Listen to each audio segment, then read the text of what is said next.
ప్రభునందు ప్రియమైన దేవుని బిడ్డలారా, దేవుని యొక్క ఉచితమైన మహాకృపను బట్టి గత వారమంతా కాపాడబడ్డాం. దేవునికి వందనాలు. జీవవాక్య ధ్యానాలు వీక్షిస్తూ వింటున్న మీ అందరికీ కూడా నేను శుభాలు, అభినందనలు తెలియజేస్తున్నాను. దేవుడు మనల్ని ప్రేమించి, ఎంతగానో ప్రేమించి, తన బిడ్డలుగా ఉండడానికి తన కృపను మన ఎడలో చూపుతున్నందుకు దేవునికి వందనాలు. ఈ మంగళవారం యోహాను సువార్త 7వ అధ్యాయం 33, 34 వచనాలు ధ్యానం చేద్దాం. యోహాను సువార్త 7వ అధ్యాయం 33, 34 వచనాలు. యేసు, ఇంకా కొంతకాలం నేను మీతో కూడా ఉందును, తరువాత నన్ను పంపిన వాని యొద్దకు వెళ్ళుదును. 34వ వచనం, మీరు నన్ను వెదుకుదురు గాని నన్ను కనుగొనలేరు, నేను ఎక్కడ ఉందునో అక్కడికి మీరు రాలేరు అనెను. ఈరోజు మనం వినేటువంటి వాక్యానికి ఒక చిన్న క్యాప్షన్ పెట్టుకుందాం. వెలుపల లోపల, వెలుపల లోపల. చిన్న ప్రార్థన. పరిశుద్ధుడా, మీ వాక్యాన్ని ధ్యానిస్తున్నాం. నా నోటి మాటలు, మా అందరి హృదయం ధ్యానములు మీ దృష్టికి అంగీకారయోగ్యంగా చేయమని యేసు నామమున అడుగుచున్నాం తండ్రి, ఆమేన్. ప్రియమైన దేవుని బిడ్డలారా, వెలుపల లోపల అంటే నువ్వు వెలుపల ఉన్నావా లోపల ఉన్నావా అనే క్యాప్షన్తో ఈరోజు ఈ వాక్యాన్ని ధ్యానించే ప్రయత్నం మనం చేద్దాం. ఏమంటే, యేసుప్రభు వారు ఈ మాటలు యోహాను సువార్త 7వ అధ్యాయం 33, 34 వచనాలు ఈ మాటలు చెప్పినప్పుడు అక్కడ ఉన్నటువంటి వారికి అర్థం చేసుకోవడం కొంచెం కష్టమే. ఎందుకంటే అప్పటికి ఆయన గురించినటువంటి సరైన అవగాహన లేదు, ఆలోచన లేదు. ఏదో కొద్దిమంది ఆయన మీద ఉండేటువంటి నమ్మకంతోనో లేకపోతే గౌరవంతోనో విశ్వాసంతోనో వెంబడిస్తున్నారు. మిగతా వారందరూ కూడా చాలా విముఖంగా ఉన్నారు. పైగా వాళ్ళంతవరకు కూడా యోధా మతంలో ఉన్నారు. ఇప్పుడు ఒక క్రొత్త బోధ వారికి కొంచెం ఇబ్బందిగా ఉంది. పైగా యోధా మత బోధకుల బోధ కంటే ఇది కొంచెం వ్యతిరేకంగా అనిపిస్తుంది. కనుక వారెవరు కూడా తక్కువ మంది ఆయనతో ఉన్నారు. ఎక్కువ మంది దీని జోలికి రాకూడదని లేకపోతే వదిలించుకోవాలని ఇలాంటి ఆలోచనలతో ఉన్నవారే ఆ రోజులు ఎక్కువ మంది ఉన్నారు. అయితే ఆయన కూడా ఉన్న కొద్ది మందికి మాత్రం అర్థమవుతుంది. ఆయనతో ఉన్నట్టు కొద్దిమంది దీనిని గ్రహించగలుగుతున్నారు. ఎవరైతే క్రీస్తుని వ్యతిరేకిస్తున్నారో వారు తెలుసుకోలేకపోతున్నారు, గ్రహించలేకపోతున్నారు. కనుక యేసుప్రభు ఈ మాటలు ఎందుకు చెప్పారంటే, రాబోయే దినాల్లో ఒక పెద్ద ఉపద్రవం ఆయన యొక్క జీవితంలో రాబోతోంది. ఆ తరువాత ఆయన ఆ ఉపద్రవం అనంతరం ఆయన ఈ లోకాన్ని విడిచిపెట్టేస్తారు. అది ఆయనకు తెలుసు. అందుకనే యోహాను సువార్త 17వ అధ్యాయం 11వ వచనాన్ని మనం గమనించినప్పుడు ప్రభు మాటలు ఎలా ఉంటాయంటే, నేను ఇక లోకములో ఉండను గాని వీరు లోకములో ఉంటారు. నమ్మినవారు, నమ్మనివారు, ఆయన కూడా ఉండేవారు, వ్యతిరేకించేవారు అందరూ కూడా ఇక్కడే ఉంటారు. నేను మాత్రం ఈ లోకంలో ఉండను, నేను నీ యొద్దకు వచ్చుచున్నాను. ఆయన ముందుగానే చెప్తున్నారు భవిష్యత్తును. నేను మీ తండ్రి నీ దగ్గర నేను వచ్చేస్తాను, కానీ మీరు ఇక్కడే ఉంటారు. ఎందుకంటే ఆయన యొక్క చివరి దినాలు లేదా ఆయన యొక్క ఈ లోకంలో ఆయన యొక్క ముగింపు అది ఎంత బాధాకరంగా తీవ్రతరంగా ఉంటుందో ఆయనకు బాగా తెలుసు. కనుక ఈ మాటలు ఆయన చెప్తున్నారు. ప్రియమైన దేవుని బిడ్డలారా, ఎవరైతే ఆయనతో ఉంటారో వారందరూ కూడా ధన్యులే. శ్రమలు, కష్టాలు ఉన్నాయి, తప్పకుండా ఉంటాయి, కానీ అవన్నీ తాత్కాలికాలు, మనం మర్చిపోవడానికి వీల్లేదు. చాలా తక్కువ కాలంలో, అనతి కాలంలో ఇవన్నీ కూడా సమసిపోతాయి. అనతి కాలంలో ఇవన్నీ కూడా ఆవిరైపోయినట్టుగా అయిపోతూ ఉంటాయి. ఇది మనం జ్ఞాపకం చేసుకోవాలి. ఏమంటే, ఈ లోకంలో ఆయన కొంతకాలం ఉండి తనను అప్పగించిన పనిని నెరవేర్చి ఆయన వెళ్ళిపోతున్నారు. ఒక అంబాసిడర్ లాగా, ఒక రాయబారి ఒక దేశం నుంచి ఇంకో దేశానికి పంపబడతారు. అక్కడ ఉన్నంతకాలం కూడా ఆయన తన దేశం తరపున అక్కడ ఉండి, తన దేశ నివాసులు ఎవరైనా అక్కడ ఉంటే వారి పక్షంగా ఆయన వారి యొక్క క్షేమాన్ని చూస్తూ, వారి యొక్క అవసరాలు చూస్తూ, వారి యొక్క అక్కర్లు చూస్తూ, తన పీరియడ్ అయిపోయిన తర్వాత మళ్ళీ రాయబారి వెనక్కి వెళ్ళిపోతారు. ఒక రాయబారిగా, ఒక అంబాసిడర్గా, దేవుని యొక్క రాయబారిగా ప్రభు ఈ లోకానికి వచ్చారు. వచ్చిన తర్వాత కొంతమంది ఆయన బిడ్డలు ఉన్నారు. వారికి యోగక్షేమాలు చూస్తూ, వారికి అవసరాలు తీరుస్తూ, అక్కర్లు తీరుస్తూ, వ్యాధి బాధల్లో ఉన్నవారిని స్వస్థపరుస్తూ కొంతకాలం ఉండి తిరిగి మళ్ళా ఆయన వెనక్కి వెళ్ళిపోతారు. అయితే ఎవరైతే విరోధులుగా ఉన్నారో వాళ్ళు ఈయన ఎలాగోలాగా వదిలించుకోవాలని, నెట్టేయాలని వారు ప్రయత్నం చేశారు. కానీ వారి వల్ల కాలేదు. తనకు తానుగా స్వయంగా ఆయన తన నిర్ణయాన్ని తీసుకుని ఈ లోకం నుంచి నిష్క్రమణ ఆయన చేయగలిగారు అనే విషయం దేవుని వాక్యం చదువుతున్నప్పుడు మనకు చాలా క్లియర్గా అంటే తన సమయంలోనే ఆయన వెళ్ళారు తప్ప వీళ్ళెవరూ కూడా వాళ్ళ ప్రయత్నాల వల్ల ఆయనను పంపలేకపోయారు అని మనం గుర్తించాలి. అంటే తనకు అప్పగింపబడినటువంటి పనిని, బాధ్యతను ముగిస్తే నన్ను పంపిన నా ప్రభు నన్ను చేర్చుకుంటారు. అది ప్రభు చెప్పినటువంటి మాట. ఎలా చేర్చుకుంటారు? ఘనస్వాగతంతో చేర్చుకుంటారు, గౌరవంతో ఆధిక్యతతో చేర్చుకుంటారు. స్టెఫను ఒక మంచి విశ్వాసిగా ఉన్నాడు ప్రారంభ దినాల్లోనే. అప్పటికి పెద్దగా ప్రభువును గురించినటువంటి వర్తమానాలు కానీ లేకపోతే సాక్ష్యాలు కానీ లేవు. ఆ ఉన్న కొద్దిలోనే చాలా నమ్మకంగా ఉన్నాడు. అయితే స్టెఫను రాళ్లతో కొట్టబడి చంపబడుతున్నప్పుడు ఆయన యొక్క ప్రార్థన, అపోస్తల కార్యాలు 7వ అధ్యాయం చదువుతున్నప్పుడు మనందరికీ బాగా తెలుసు ఆయన యొక్క ప్రార్థన, ఆయన యొక్క ముగింపు ఎలాగుందో. కానీ గమనించండి, ఆయన చెప్తున్నాడు, ఇదిగో నేను వెళ్ళిపోతున్నాను, ఆకాశము తెరవబడి ఉండట నేను చూస్తున్నాను. అక్కడ దేవుని కుడి పార్శ్వమందు యేసు ప్రభు వారు నిలబడి నా కొరకు ఎదురు చూస్తున్నారు అన్నాడు స్వాగతం పలకడానికి. ఇది ప్రభువు మనకి జ్ఞాపకం చేస్తున్నారు. ప్రభువు జ్ఞాపకం చేశారు, చెప్పారు. కానీ అది అనతి కాలంలోనే, చాలా తక్కువ కాలంలోనే స్టెఫన్ యొక్క నోటి మాటల ద్వారా ఈ విషయాన్ని మనం గ్రహించగలుగుతా ఉన్నాం. కనుక ఈ లోకంలో ఉండగా యేసయ్యకి శ్రమలు లేవా? ఉన్నాయి. అవమానాలు లేవా? ఉన్నాయి. అయితే ఆయన ఆరోహణమే దేవుని దగ్గరికి వెళుతున్నప్పుడు ఇవన్నీ ఇక్కడే ఉన్నాయి. ఆయన కూడా ఇవేవి రాలేదు. అందుకని ఆయన ఏమన్నారంటే, మీరు నన్ను వెతుకుతురు కానీ మీరు కనుగొనలేరు. ఎవరు వారు? మీరు వెతుకుతారు కానీ నన్ను కనుగొనలేరు. ఎవరు వారు? ఎవరైతే వ్యతిరేకించారో, ఎవరైతే క్రీస్తు విరోధులుగా ఉన్నారో వారిని గురించి చెప్పబడినటువంటి మాటలు, ఎవరైతే నమ్మలేదో వారిని గురించి చెప్పబడినటువంటి మాటలు. ఏమండి, క్రీస్తును శ్రమపరిచిన వారు కూడా ఉన్నారు. ఎక్కడి వరకు వచ్చారు వారు? గొలగతా గిరి వరకు వచ్చారు. సిలువ వేయబడినప్పుడు కూడా అక్కడే ఉన్నారు, వేయబడిన తర్వాత కూడా అక్కడే ఉన్నారు. కానీ వారెవరు క్రీస్తుతోటి దేవుని యొక్క సన్నిధికి వెళ్ళలేకపోయారు. చివరికి సమాధి చేయబడిన తర్వాత కూడా మళ్ళా గబగబా వెళ్ళి ఆ సమాధిని సీల్ చేయండి, దానికి ముద్ర వేయండి, ఇలాంటి మాటలన్నీ పలికారు. వాళ్ళందరూ అప్పుడు అంటే కూడా ఉంటున్నారు. కానీ వారెవరు కూడా దేవుని రాజ్యానికి వారు అర్హులు కాలేకపోయారు. మీరు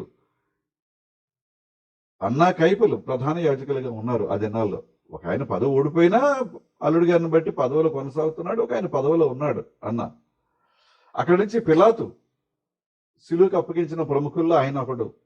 కానీ ఈ ముగ్గురి యొక్క జీవిత చివరి దినాలు ఎంత గడ్డుగా, ఎంత హీనంగా, ఎంత భారంగా, అవమానకరంగా, నీచంగా జరిగాయో చరిత్ర చదువుతుంటే మనకు అర్థమవుతుంది. కూడానే ఉన్నారు. ఏంలో నాకు ఏం నేరం కనపడలేదు అన్నాడు, చేతులు కడుక్కున్నాడు. కానీ చాలా నీచమైన, ఘోరమైన మరణాన్ని చవిచూచాడు పిలాతు. ప్రియమైన దేవుని బిడ్డలారా, అందుకనే యోహాను సువార్త 3వ అధ్యాయం 13వ వచనంలో ప్రభు మాటలు, మరియు పరలోకము నుండి దిగి వచ్చిన వాడే, అనగా పరలోకములో ఉండి మనుష్య కుమారుడు తప్ప పరలోకమునకు ఎక్కిపోయిన వాడు ఎవడనో లేడని చెప్పారు ప్రభువారు. ఎవరు? ఆయన కూడానే ఉన్నారు, కూడానే ఉంటూనే ఉన్నారు. ఎందుకున్నారు? ఆయన బోధించేటప్పుడు తప్పులు పట్టుకోవాలని. ఆయన ఏదైనా ఒక కార్యం చేస్తే ఇది సబాత దినం కదా, విశ్రాంతి దినం కదా, ఈ రోజు ఏం చేయకూడదు కదా అని విమర్శించడానికి కూడానే ఉన్నారు. సుఖం లేదు చూసారా? అందుకని ఆయన చెప్పిన మాట, మరియు పరలోకం నుండి దిగి వచ్చిన వాడే, అనగా పరలోకములో ఉండు మనుష్య కుమారుడే తప్ప పరలోకమునకు ఎక్కిపోయిన వాడు ఎవడనో లేడు. యోహాను 3:13 చెప్పిన మాట, ఎవరి వల్ల కాదు. కనుక ప్రియమైన, నువ్వు లోపల ఉన్నావా, వెలుపల ఉన్నావా అనే క్యాప్షన్తో దేవుని వాక్యాన్ని ఈరోజు మనం వినేటువంటి ప్రయత్నం చేస్తున్నాం. కనుక క్రీస్తుతో కూడా ఉన్నటువంటి విశ్వాసులను, పరిశుద్ధులను, లేకపోతే ఉన్నవారిని ఇవేమి చేయలేవు. తాత్కాలికంగా ఇవన్నీ ఉన్నాయి, కానీ పరలోకానికి వెళ్లకుండా ఎవరు కూడా ఆపలేరు అనే వాస్తవాన్ని మనం ఈ సమయంలో గుర్తించాలి. క్రీస్తును వదిలించుకోవాలని చాలా శ్రమలు పెట్టారండి, బాధ పెట్టారు, హింసించే ప్రయత్నం చేశారు. కానీ క్రీస్తుని గాని ఆయన బిడ్డలను గాని హింసించేవారు, దూషించేవారు, అవమానం పాలు చేసేవారు, శ్రమ పెట్టేవారు, కొంతమందిని చంపేస్తున్నారు కూడా. వారు ఒక విషయం తెలుసుకోవాలి. అదేంటంటే, వారు ఏ నిర్ణయం అయితే తీసుకున్నారో, దేనినైతే ఆచరించారో, ఆ నిర్ణయం, ఆ ఆచరణ వారి జీవితాలకు కూడా వర్తిస్తుంది.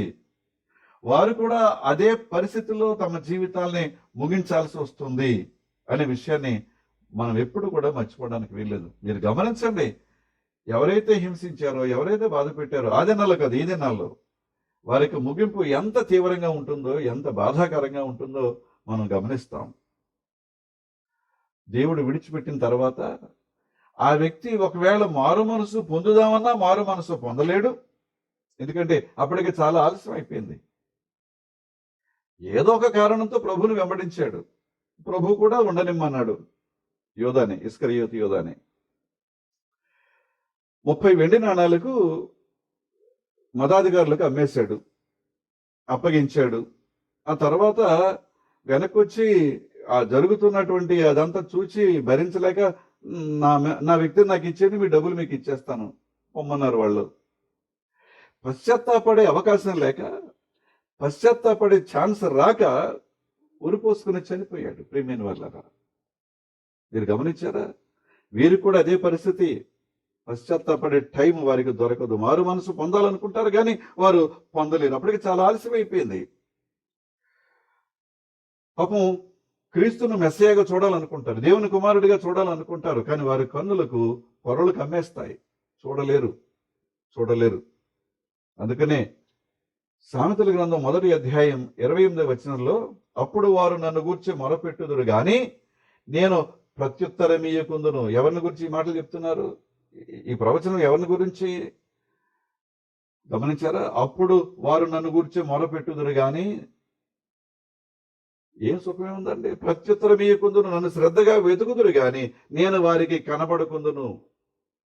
అంచేత టైం ఉన్నప్పుడే, సమయం ఉన్నప్పుడే, మనం ఆరోగ్యంగా ఉన్నప్పుడే, క్షేమంగా ఉన్నప్పుడే ప్రభువుని హత్తుకోవడానికి మనం ప్రయత్నం చేయాలి. అనుమానాలతో, భయాలతో, ఇంకా ఏవేవో శంకలు పెట్టుకుని బైబిల్ని అనుమానించి, క్రీస్తుని అనుమానించి, లోకాన్ని ప్రేమించి దేమాలాగా క్రీస్తుని విడిచి వెళ్ళిపోయేటువంటి ప్రయత్నం మనం చేయొద్దండి. ఎందుకంటే మన బాధలో, ఇబ్బందులు అవసాన కాలంలో ప్రభువా అంటే ఆయన నీవెవరో నాకు తెలియదు అని అనవచ్చు. అందుకని లోకసువార్త 17వ అధ్యాయం 22వ వచనాన్ని మనం గమనిస్తే, మనుష్య కుమారుని దినములలో ఒక దినము చూడవలనని మీరు కోరు దినములు వచ్చును గాని మీరు ఆయనను చూడరు.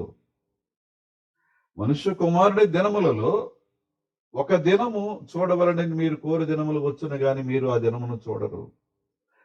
ఆశ ఉంది, కానీ జీవితం అంతా పాడు చేసుకుని, జీవితం అంతా వ్యర్థం చేసుకుని, జీవితం అంతా ఆయనకు వ్యతిరేకంగా జీవించి చివరిలో నువ్వు పశ్చాత్తాపడటానికి అవకాశం లేదు, పశ్చాత్తాపడలేవు సరిగదా. ఏదైతే నువ్వు అనుకున్నావో దానిని దక్కించుకోలేని ఒక దౌర్భాగ్యురాలుగా మిగిలిపోతామేమో. అంచేత మీరు నన్ను వెతుకుదురుగానే నన్ను కనుగొనరు, నేను ఎక్కడ ఉందునో అక్కడికి మీరు రాలేరని ఆయన చెప్పిన మాట ఎవరి విషయంలో నెరవేరుతుంది అనేదాన్ని మనం మనసు పెట్టాలి. ఆ మాట మన జీవితాల్లో నెరవేరకూడదని మనం ప్రార్థన చేద్దాం. ప్రియమైన దేవుని బిడ్డలారా, ఏమండి, పరలోకంలో స్థానం కొరకు చాలా ప్రాకులాడతారు, వ్యర్థ ప్రయత్నాలు చేస్తారు. పరలోకంలో ప్రతి ద్వారం దగ్గర ఆయన ఖడ్గదారులైనటువంటి దూతల్ని కాపలా పెట్టారు. జీవ వృక్షానికి వెళ్ళేటువంటి ఆ మార్గాన్ని మూసివేశాడు ఆయన. ఎవరి కొరకు? వ్యతిరేకుల కొరకు, అనుమానించిన వారి కొరకు, అవిశ్వాసంతో ఉన్న వారి కొరకు. అవన్నీ కూడా ఆయన మూసివేశారు అనే విషయాన్ని మనం ఎప్పటికీ కూడా మర్చిపోవడానికి వీల్లేదు. ఏమంటే ఇక్కడ ఉండగా ఆయనను మనం అంగీకరించబోతే మన మరణానంతరం ఆయన మనలను అంగీకరించరు. ఇక్కడ నువ్వు అంగీకరిస్తే అక్కడ అంగీకరింపబడతావు, ఇక్కడ నువ్వు అంగీకరించకపోతే అక్కడ నీవు తిరస్కరించబడతావు.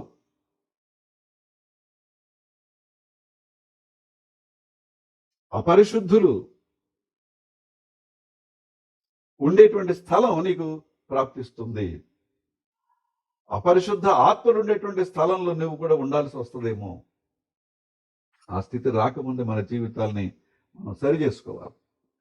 యోహాను సువార్త 8వ అధ్యాయం 21వ వచనం చూస్తే, మరి ఒకప్పుడు ఆయన, నేను వెళ్ళిపోవచ్చున్నాను, మీరు నన్ను వెదకుదురు గాని మీరు మీ పాపంలో నుండి చనిపోదురు, నేను వెళ్ళిన చోటికి మీరు రాలేరు.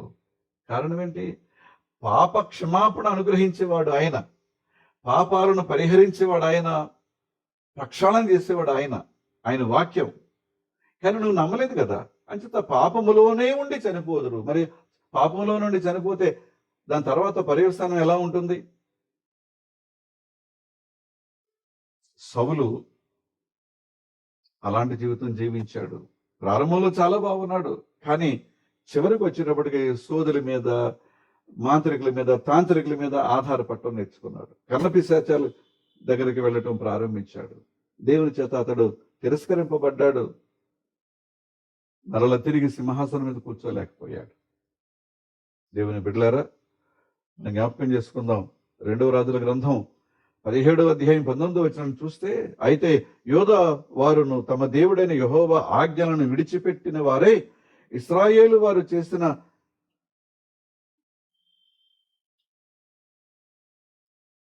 ఆ కపట నటనను అంతటిని కూడా వారు అనుసరించారు అనే మాట మనం చూస్తామండి. ఇది 19వ వచనం. 20వ వచనంలో, అంతటా ఇశ్రాయేలు వారి సంతతి మీదను ఇశ్రాయేలు వారి సంతతి వారిని అందరినీ విసర్జించి వారిని శ్రమ పెట్టి దోపుడు గాండ్ల చేతికి అప్పగించి వారిని తన సముఖము నుండి వెళ్ళగొట్టెను.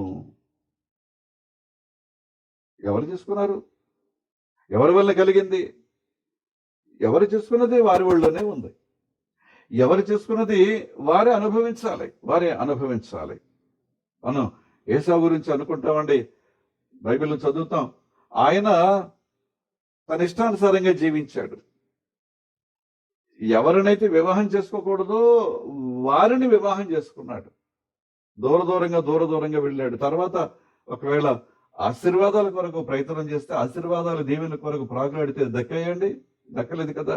కనుక నీవు వెలుపల ఉన్నావా, లోపల ఉన్నావా, ఆలోచన చేయి. ప్రార్థన చేసుకుందాం. కృపగలిగిన మా తండ్రి, మీ వాక్యాన్ని ధ్యానించే అవకాశం మాకు ఇచ్చారు, మీకు వందనాలు. విన్న వాక్యాన్ని మా హృదయంలో బదులుపరుచుకుని వాక్యానుసారంగా జీవించగలిగే ధన్యత దయచేయండి. మీ కృపకు మమ్మల్ని పాత్రలుగా ఉంచండి. ప్రతి కుటుంబాన్ని కూడా దీవించండి నాయన. వారికి ప్రతి పనిలో, ఉద్యోగం, వృత్తి, వ్యాపారం, వ్యవసాయం అన్ని రంగాల్లో కూడా తోడుగా ఉండి నడిపించండి. బిడ్డలకు చదువుల్లో తోడుగా ఉండండి. తెలివితో, జ్ఞానంతో నింపండి. ఆరోగ్యాన్ని ఇవ్వండి నాయన. మరి కాలమాన ప్రభావాలు మారుతున్నప్పుడు బలహీనతలు ఎదురవుతాయి. వాతావరణంలో మార్పుల వల్ల ఎక్కువ బాధించకుండా, ఎక్కువ కీడు కలగకుండా కాపాడు.